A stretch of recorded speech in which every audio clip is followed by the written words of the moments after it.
Hello అండి. Welcome back to Sriphala vlogs. ఎలా ఉన్నారు మీరందరూ? మేము బాగున్నాము, మీరు కూడా బాగున్నారని అనుకుంటున్నాము.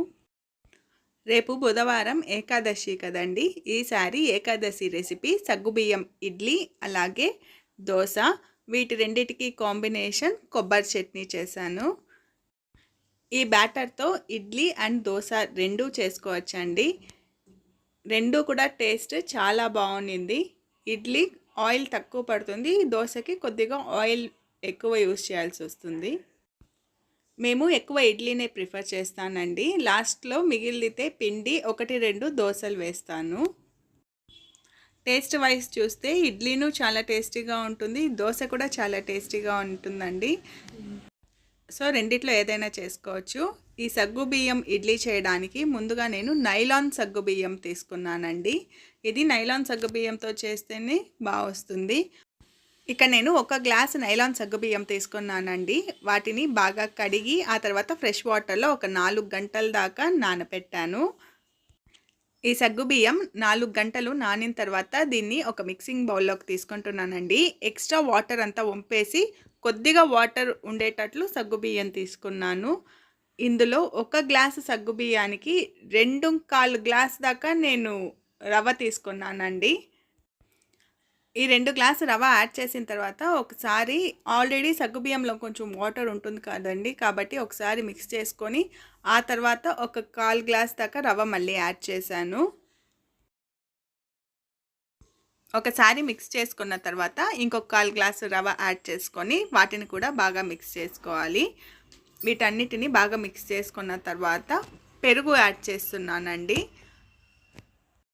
ఇక్కడ కొద్దిగా పెరుగు యాడ్ చేసి కొంచెం లైట్గా లిక్విడ్ కన్సిస్టెన్సీ వచ్చే వరకు పెరుగు యాడ్ చేసుకొని వీటిని ఒక 15-20 నిమిషాల దాకా రవ్వని కూడా నానబెట్టాలండి.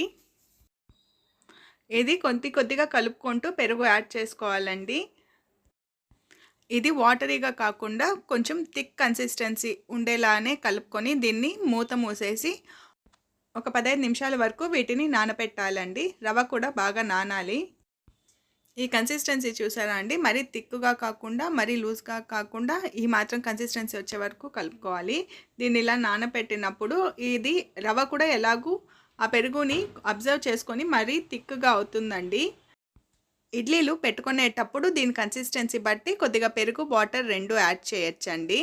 ఇప్పుడు ఇందులో కొద్దిగా ఉప్పు, పచ్చిమిరపకాయలు, కొత్తిమీర అలాగే తురిమిన క్యారెట్ ఇవన్నీ యాడ్ చేసుకుంటున్నాను. ఇది మొత్తం కలుపుకోవడానికి 1 గ్లాసు సగ్గుబియ్యానికి 2 గ్లాసులు పెరుగు యాడ్ చేశానండి. కన్సిస్టెన్సీ సరిపోకపోతే మిగిలింది మనం వాటర్ యాడ్ చేసుకోవచ్చు. కొలత అయితే అంతేనండి, 1 గ్లాస్ సగ్గుబియ్యానికి 2 గ్లాసు పెరుగు. సో ఇక్కడ నేను ఇంకొంచెం పెరుగు యాడ్ చేసి ఆ తర్వాత ఇందులో వాటర్ యాడ్ చేసుకొని కొంచెం ఇడ్లీ బ్యాటర్ వచ్చేలాగా కలుపుకుంటున్నాను.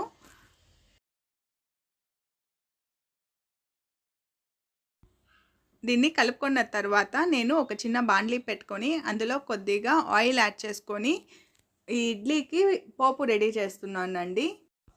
ఆయిల్ వేడైన తర్వాత ఇందులో ఆవాలు, శనగపప్పు అలాగే జీలకర్ర, పోపుకి 3 ఐటమ్స్ మాత్రమే యూజ్ చేశానండి. 3 ఐటమ్స్ మాత్రమే పోపుకు వేసానండి. శనగపప్పు ఎక్కువ వేసుకుంటే అక్కడక్కడ ఇడ్లీలో తగులుతూ బాగుంటుంది. ఇది ఏకాదశికి చేస్తున్నాం కాబట్టి ఇందులో ఉద్దిపప్పు యాడ్ చేయలేదండి. ఈ పోపు అంతా ఫస్ట్ ఫ్రై అయిపోయిన తర్వాత లాస్ట్లో ఇంగువ యాడ్ చేసుకుంటున్నాను.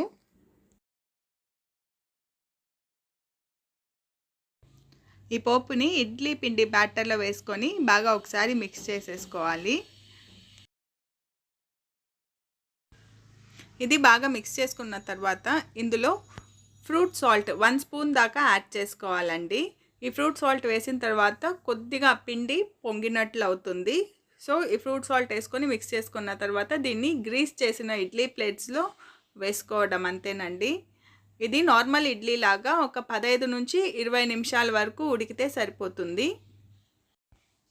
ఇప్పుడు ఇడ్లీని కుక్కర్లో పెట్టేసి ఇదే బ్యాటర్లో దోశ కూడా వేస్తున్నానండి. ఇప్పుడు దోశ వేయడానికి ఒక తవా పెట్టుకున్నాను. అది వేడైన తర్వాత దానిలో ఆయిల్ గ్రీస్ చేసుకొని ఆ తర్వాత ఈ బ్యాటర్ని దోశలాగా వేసుకొని స్ప్రెడ్ చేసుకోవాలండి.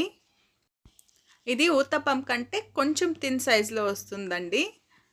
నేనైతే ఎప్పుడు ఊతప్పం లాగానే చేసుకుంటాను వీటిని. ఇది స్ప్రెడ్ చేసుకున్న తర్వాత దీనికి చుట్టూ కొద్దిగా ఆయిల్ వేసి ఆ తర్వాత లిడ్తో క్లోజ్ చేయాలండి. ఇది పైనున్న లేయర్ అంతా కూడా కొంచెం ట్రాన్స్పరెంట్గా వచ్చే వరకు లిడ్ పెట్టి దాన్ని బాగా ఉడికించాలి. అది ట్రాన్స్పరెంట్గా అయిన తర్వాత దీన్ని మామూలుగా మనం దోశ కాల్చుకున్నట్టు 2 వైపులా కాల్చుకోవటమేనండి. వీటిని 2 సైడ్లు బాగా కాల్చుకుంటే దోశ అయితే రెడీ అయిపోతుందండి. దోశ, ఇడ్లీ 2 కూడా చాలా టేస్టీగా ఉన్నిందండి. ఈసారి ఏకాదశికి మీరు కూడా ట్రై చేయండి. అలాగే ఎలా వచ్చిందో కామెంట్ సెక్షన్లో చెప్పండి. ఇడ్లీలు తీయడానికి ఈజీగా వచ్చేస్తుందండి. అండ్ చాలా బాగుంటుందండి. అక్కడక్కడ సగ్గుబియ్యం తగులుతూ టేస్టీగా ఉంటుంది. And healthy dish. ఫాస్టింగ్ టైంలో సగ్గుబియ్యం తీసుకుంటే ఇన్స్టెంట్ ఎనర్జీ వస్తుందండి. కాబట్టి ఈసారి సగ్గుబియ్యంతో చేశాను.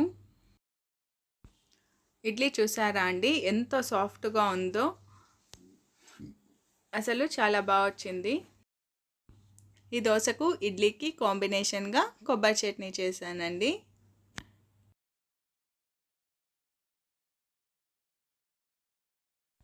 ఈ వీడియోతో పాటు అలాగే మా డ్రాగన్ ఫ్రూట్ అప్డేట్ అండి. లాస్ట్ వీడియోలో చూపించాను కదండి, మెష్ కట్టినప్పుడు ఇది కాయలా ఉన్నింది. సో ఇప్పుడు పండు అయిందండి, అందుకని దాని మెష్ అంతా కూడా రిమూవ్ చేసేసి పండును కోస్తున్నాను. ఈ పండును కోసిన తర్వాత ఒకసారి వాష్ చేసుకొని దేవుడి దగ్గర అయితే నైవేద్యం పెట్టానండి. నేను ఈ వీడియో తీసినప్పుడు ఒక పండు మాత్రమే ఇదైందండి, ఇంకో పండు ఇంకా కాయగానే ఉన్నింది కాబట్టి దాన్ని కొయ్యలేదు ఇంకా.